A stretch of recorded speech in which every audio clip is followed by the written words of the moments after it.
There have been so many news in the last few days. It was especially pleasant to enter the weekend when such things happen on Friday, September 22, like, for example, the destruction of the Russian headquarters of the Black Sea Fleet in Sevastopol. And it's even more pleasant when this happens while both the Kremlin and the occupying so-called authorities of Crimea claim that they have the best air defense in the world and that they intercept all missiles and it's just impossible to miss anything.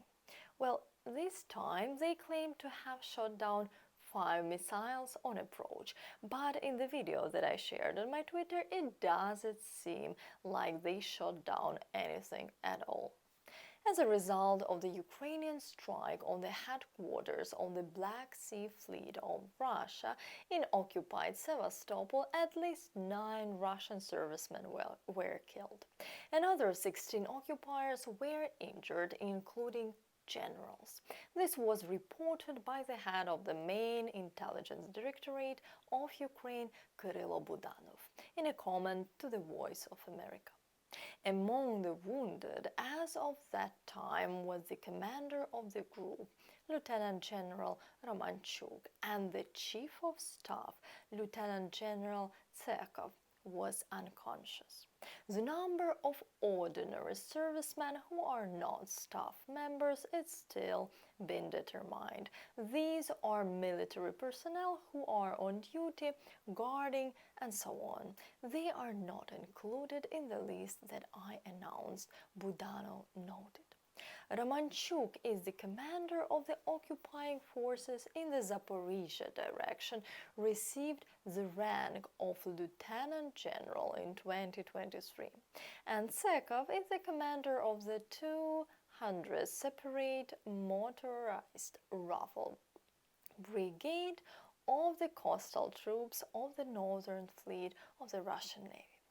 At the same time, Budanov did not confirm reports of the probable death of the commander of the Black Sea Fleet of the Russian Federation, Admiral Viktor Sokolov.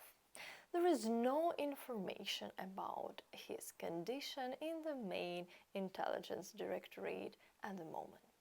Also, Budanov refrained from answering the question of whether Western main missiles were used for the attack of the headquarters of the Russian Black Sea Fleet, but the British TV channel Sky News, citing sources in the Armed Forces of Ukraine, claims that the strike in Sevastopol was delivered by long-range cruise missiles Storm Shadow.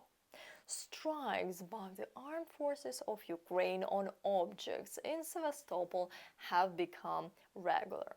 Last week there was a hit on a factory where military ships were being repaired. In addition to the headquarters of the Black Sea Fleet, there are military airfields and other military facilities in Sevastopol.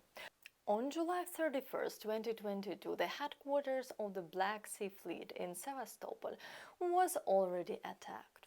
As Razvazhayev, the so-called governor, reported then, a drone flew into the yard of the fleet headquarters. At least 5 staff members were injured. Well, as Budanov promised, strikes on the Crimean Bridge will continue regularly. The question is not whether we will attack or not. We do it regularly, so we will get it done. It's just a matter of time, he said about the attacks on the bridge. In response to a journalist's question, what will Putin do in response to that, Budanov replied, what will Putin do? He will be upset again. What he can do? Well, really, what can he do? Bomb Ukraine? Schools? Residential buildings? Wow, that's something. Bomb the capital Kiev and launching 40-60 missiles at a time? Wow, no way. Launching 100 missiles at energy infrastructure so that people freeze in winter?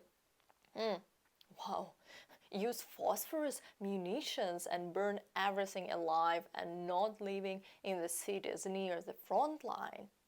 Wow, that cannot be true. Oh wait, has this all happened already? Well, anyway, Crimea. That bridge is certainly unnecessary there, so we will wait for other good news. Since we remembered about Budanov, I want to tell you about very interesting interview that Budanov gave to the War Zone today when he was in Washington. Accompanying President Zelensky, Budanov's visit to Washington, D.C. was part of a broader diplomatic mission aimed at fostering collaboration and sharing insights with U.S. military leaders. Strikes on Moscow and critical military infrastructure, including the sabotage attack on Chkalovsky airfield, have exposed the inability of the Russian regime to secure even its most crucial assets. The fallout from these attacks has been blame assigned to the FSB and has delivered a blow to the political and military leadership of Russia. So regarding strikes on Moscow and critical military infrastructure and other coordinated campaign, because it's not just Crimea, they are doing this inside Russia with the strikes on air bases and other targets.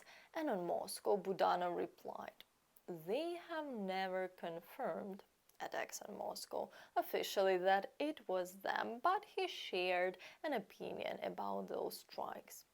All the above-mentioned factors clearly coincided with the strikes inside Russia, especially when we are talking about the obviously decreasing demand for Russian weapons, because when the whole world sees that some drones are attacking Moscow, nobody wants to buy Russian air defense systems any longer. And that is very painful for them. The armed forces of Ukraine show that next generation Russian air defense system S-400 is not worth the billions of dollars which Moscow is selling it on the world market. I will remind you that in August, the Ministry of Defense of Ukraine announced the destruction of the S-400 system near Olenivka, a village on the Black Sea coast in Crimea.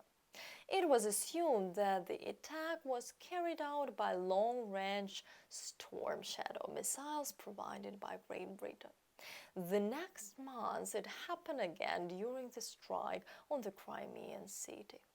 By the way, in 2017, Turkey paid about $2.5 billion for the purchase of S-400 system, insider reminds, and according to Reuters, Washington opposed the deal and also asked Ankara to transfer the systems to Ukraine. A year later, India followed this example, agreeing to pay about $5.5 billion for 5 S-400 systems. In contrast, strike in Moscow showed that S-400 cannot even ensure the safety of the Russian capital, Budanov said. Now, speaking about strikes deep into Russia, including Moscow, that are being conducted by someone, there is a social aspect to it, because now the Russian population and especially large Russian businesses really start to feel the impact of the war. Before, it was just a war going on TV. Yes, it did some financial impact on big players, but smaller ones weren't even touched. Demonstrative strikes such as those against the skyscraper district in Moscow City show everyone that now it's touched them too. Besides that, it undermines the population's belief in the all-powerful Russian regime that is the strongest in the world. They start asking logical questions like, where are our air defense that are supposed to protect us? And they start blaming the authorities for that, for stealing all the money. The next aspect is striking against critical military infrastructure. This includes oil refineries that supply fuel to the war fighting, as well as factories and plants that produces components for military equipment. So that's the overall picture, he said. Guys, if you're enjoying this so far, don't forget to give this video a like and subscribe to my channel if you haven't already. And if you want to support the channel and help us grow, you can do so through my Patreon or Buy Me a Coffee, which I've shared in the description below. By the way, US President Joe Biden has approved a new military aid package for Ukraine amounting to $325 million, which will include, among other things, a second battery of the medium-range Hawk anti-aircraft missile systems. Also, according to the American leader, the first American Abrams tanks will arrive in Ukraine next week. What does Budanov said about these tanks? Firstly, the number of these machines won't allow them to be a game changer. Secondly, their use must be extremely measured. Budanov said, they should be used in a very tailored way for very specific, well-crafted operations, because if they are used at the front line and just in a combined arms fight, they will not last very long on the battlefield. They need to be used in those breakthrough operations, but very well prepared. He also explained that now ground combat operations are generally conducted almost without armored vehicles, and all advancement forward is the work of infantry, not armored fists. The reason for this is dense mining. The high saturation of anti-tank means at the front line the presence of FPV drones, artillery operations that start hitting armored groups even during their advancement. We must also add the enemy's attack helicopters. All this essentially negates the possibility of tank breakthroughs. And in a similar situation, the enemy found itself during attempts to capture Vuhledar last winter, where the armed forces of Ukraine targeted Russian armored groups and inflicted huge losses on the enemy. Meanwhile, as Budanov noted, this operation was personally commanded by the chief of the General Staff of the Russian Federation, Gerasimov, but after its failure, he shifted responsibility to subordinates. And when everything is decided by infantry under the cover of artillery, according to Budanov, it is necessary to increase the number of artillery and use long-range means of destruction to destroy command posts, warehouses, and other important rare objects. Regarding ATACMS ballistic missile, the enemy has relocated most of the command posts and warehouses to a distance of over 85 kilometers. This means they are out of range of GMLRS missiles for HIMARS. However, these are not the only targets for these missiles. The priority for them are air bases, for which ATACMS in cluster versions are ideally suited. And in this situation, it is extremely important to understand that a large number of such missiles are needed, considering both the number of targets for them and to ensure the regularity of such strikes. And the head of the GUR directly stated that if the armed forces of Ukraine receive a conditional 100 missiles, it will not change the situation. We are talking about hundreds of ATACMS. Thus, as it became known, the USA considers to transfer to Ukraine a small number of long-range ATACMS missiles. This was reported by NBC News, citing President Joe Biden informing his Ukrainian counterpart Volodymyr Zelensky. The channel named 3 White House officials and a Congress representative as sources of this information.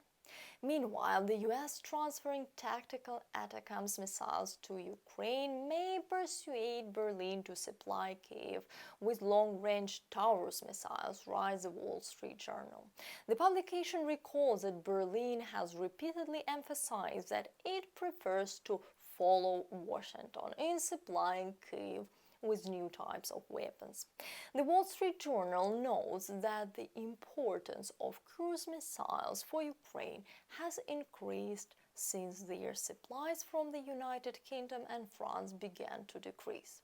It should be noted that so far the USA has not officially announced the supply of ATACMS to Ukraine, but a number of foreign media write that the decision has already been made. Finally, let's examine what kind of missiles are likely being given. The Military Media Center provides a brief overview of general information on its Telegram channel. ATACMS is a short-range tactical ballistic missile manufactured by the American company Lockheed Martin. It is designed to deliver precious strikes against command centers, airfields, air defense facilities, and logistics far behind the front line. Launch platforms for ATACMS include M270 MLRS-2 missiles and M142 HIMARS, 1 missile. The launch weight of the missile varies from 1,600 to 2,300 kg depending on the specific variant. ATACMS can reach a speed of approximately 3,300 km per hour. Depending on the modification, missiles can hit targets at distance of 140 to 300 kilometers. The missile follows a semi-ballistic trajectory where its initial acceleration follows a pre-programmed rigid trajectory and all subsequent flight occurs in control mode. The missile accelerates in the final phase of flight, which helps in particular in striking fortified targets, including underground bunkers. The missile is controlled using aerodynamic wings with signals from the onboard control system, which continuously determines the anticipated point of impact and gives approximate commands for targeting correction. Thanks to advanced navigation systems which use a combination of global positioning system and inertial navigation system, the deviation error from the target is only 10 meters. In the ATACMS missile family, two types of warheads are used: fragmentation, high explosive, and cluster. The cluster payload can consist of 275 or 950 submunitions or 13 or 6 self-guided elements.